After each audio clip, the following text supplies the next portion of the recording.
네, 마음의 허리를 동이라 이런 제목으로 오늘 베드로전서 1장 13절에서 21절까지 말씀 우리 함께 보도록 하겠습니다.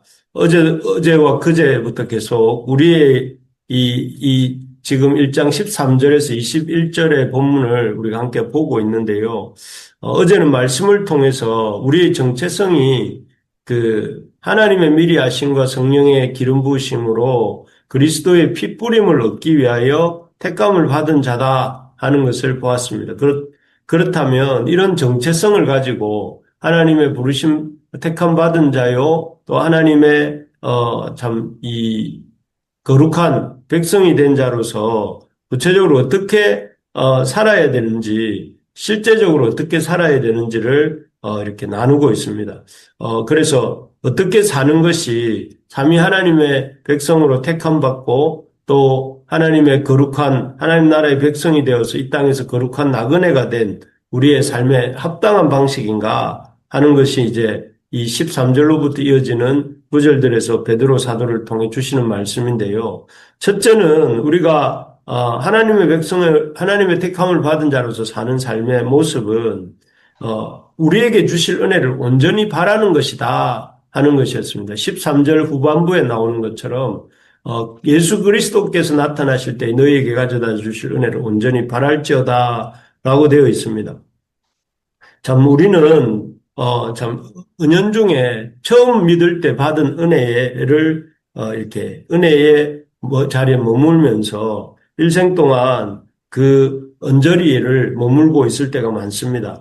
그러나 참 일생 내내 그런 처음 받았던 은혜의 감격만을 기억하거나 또는 그 은혜의 감격마저도 잊어버리고 살아가는 우리가 되면 안 되고 우리가 어떻게 해야 되냐면 우리가 받은 구원의 은혜를 기억하면서 동시에 현재적으로 주시는 하나님의 구원의 은혜를 또 누리면서 또 장차 우리에게 그리스도께서 나타나실 때 가져다 주실 은혜를 온전히 바라는 가운데 이렇게 나아가야 된다 하는 것입니다. 그래서 그리스도께서 이렇게 그리스도를 만났을 때 그분에게 만나게 될 소망 우리 예수 그리스도를 우리가 곧 만나게 되지 않겠습니까? 만났을 때 만나게 될 그 소망과 또 예수님이 그렇게 만나게 되었을 때 우리를 그의 온전한 영광의 모습으로 바꾸어 주실 것에 대한 기대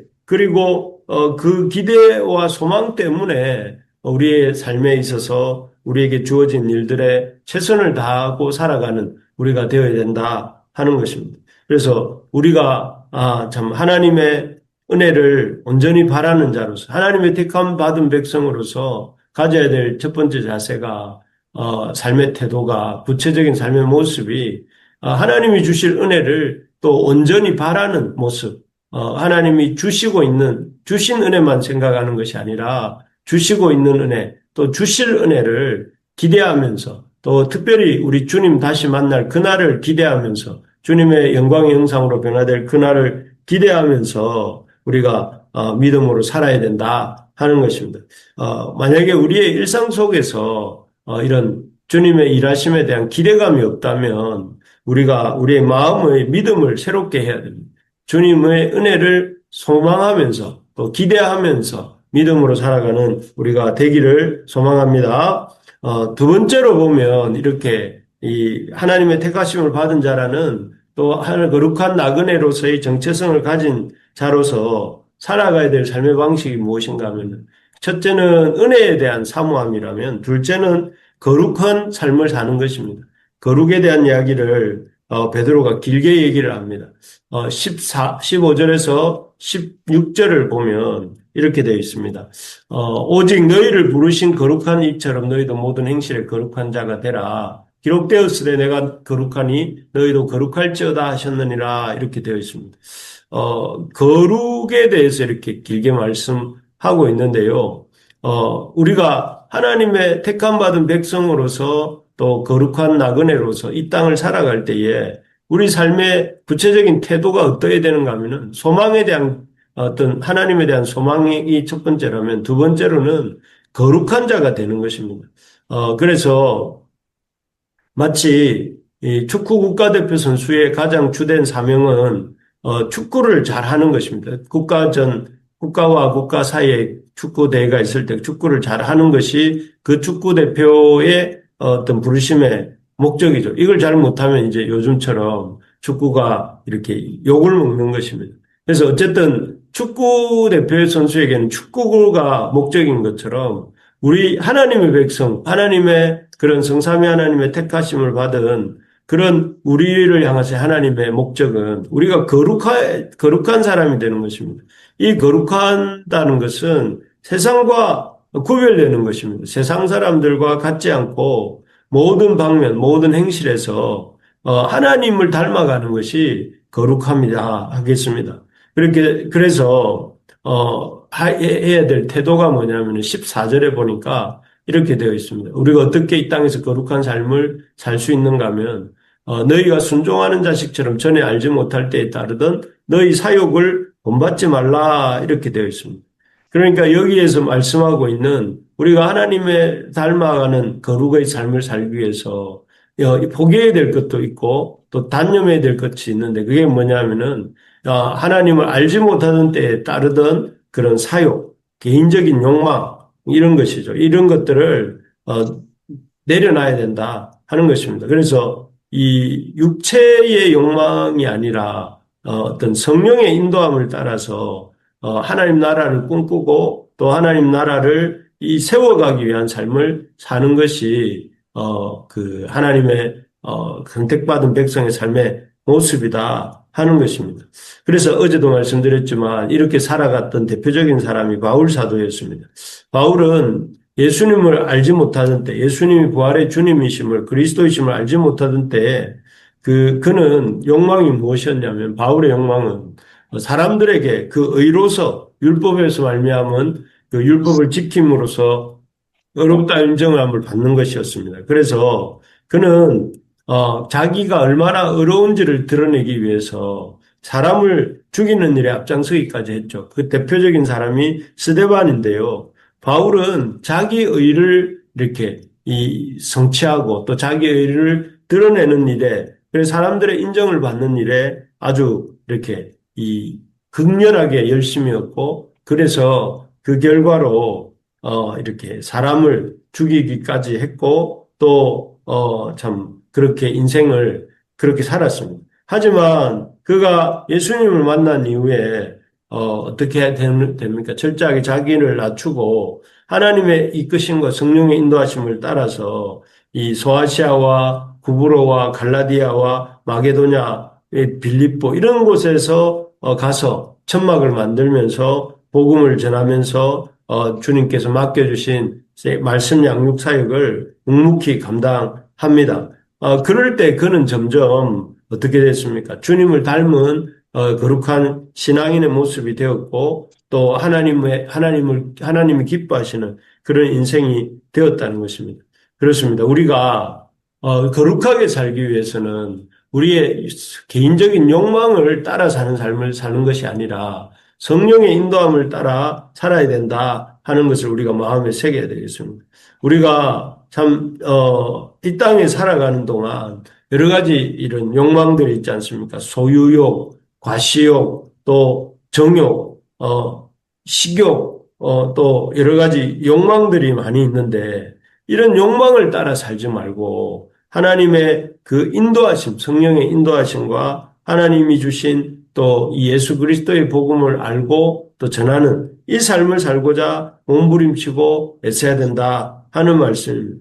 그것이 바로 하나님이 믿는 자의 삶에서 하나님의 택함받은 백성의 삶에서 기대하시는 삶의 모습인 것입니다. 그래서 우리가 참 큰 은혜를 하나님의 큰 은혜를 사모하는 동시에 이 땅에서 거룩하게 하나님이 기뻐하실 만한 거룩함의 모습을 이렇게 추구하면서 또 우리의 잘못된 욕망의 노예가 되지 않고 하나님이 주시는 하나님 나라 또 하나님의 영광 또 하나님의 그 놀라운 은혜를 묵상하면서 또 그 기대하면서 살아가는 우리 부르심의 가족 되기를 바랍니다. 마지막으로 일상 속에서 우리가 하나님의 백성을 택하심을 받은 자로 살아가려고 한다면 첫째는 어제 본 것처럼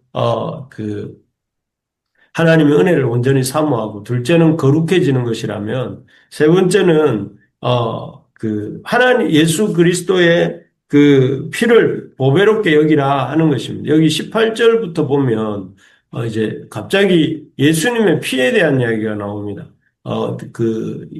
이 성도들이 베드로 전서를 받던 소아시아 성도들이 구원받은 것이 그들의 어떤 은과 금같이 없어질 것으로 된 것이 아니고 오직 흠없고 점없는 어린 양 같은 그리스도의 보배로운 피로 된 것이다 하면서 갑자기 피에 대한 그리스도의 보배로운 피에 대한 얘기로 대사가 이 말씀이 옮겨집니다. 그 이유가 있습니다. 그 이유는 하나님의 이 구원이 얼마나 귀한가를 알 때에 우리가 그 하나님의 그 구원이 귀한 것을 알므로 그 복음을 귀하게 대접하며 살아가는 삶을 살 수 있게 되기 때문인데요.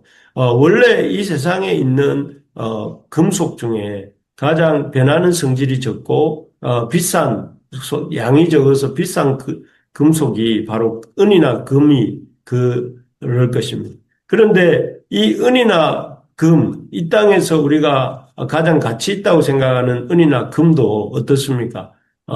그 금으로 우리가 대속함을 받은 것이 아니다. 이렇게 말하는 것은 은이나 금으로 이렇게 우리의 죄를 대속받을 수 없을 뿐만 아니라 혹 은이나 금으로 우리의 죄를 대속함을 받는다 할지라도 그 은이나 금 자체가 영원한 것은 아니기 때문에 은이나 금도 큰 불에 넣고 계속해서 이렇게 하면 가열하면 불이 나고 사라지고 또 타버리는 것이 은이나 금이기 때문에 비록 은이나 금이 같이 있는 것이지만 그 은이나 금이라고 해서 우리의 죄를 대속할 수 있는 것은 우리의 이 영원한 죄의 문제를 해결할 수 있는 것은 아니다 하는 것입니다. 그렇고 동시에 은이나 금으로 이렇게 어떻게 할 수 없었던 이 대속함의 이 죄에 대한 대속함은 오로지 이 그리스도의 보배로운 피로만이 되는데 그 이유는 그리스도의 피가 이렇게 이 우리의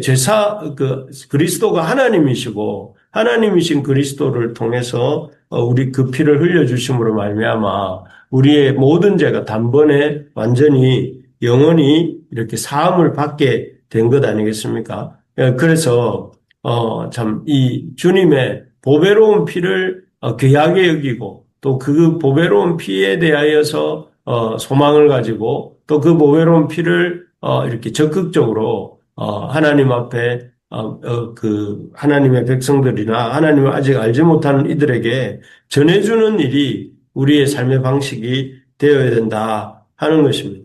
그래서 우리에게 있어서 중요한 것은 참 하나님이 주신 구원이 얼마나 귀한 것이고 그 구원의 방편으로 사용된 그리스도의 보배로운 피가 얼마나 소중한 것인가를 생각하면서 우리가 그 보배로운 피를 귀하게 여기는 삶, 그 보배로운 피를 헛되게 하지 않는 것, 우리의 삶의 시간들을 어떤 유흥이나 오락에 허비하거나 또 아니면 우리의 삶에 참 베풀어 주신 은혜들을 이 사명들을 감당하지 않고 그 자기 마음대로 사는 그런 삶이 아니라 오로지 주님께서 주신 은혜를 드러내는 삶, 그리고 그 보혈과 대속의 은혜를 붙들고 나아가는 삶이 우리 모두의 삶이 되기를 바랍니다. 말씀을 정리하겠습니다. 우리가 하나님의 택함 받은 자의 구원함 받은 자로서 어떻게 구체적으로 일상 속에서 살아가야 되는가? 첫째는 우리가 참 하나님이 베풀어 주신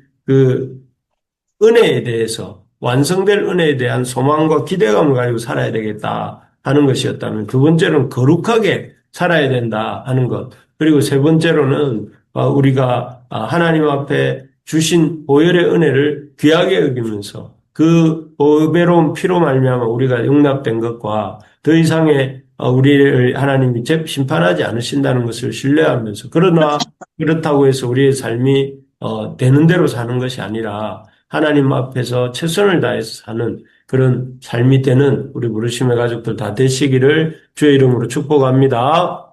아멘. 아멘. 우리 오늘 말씀 붙들고 같이 기도하면 좋겠습니다.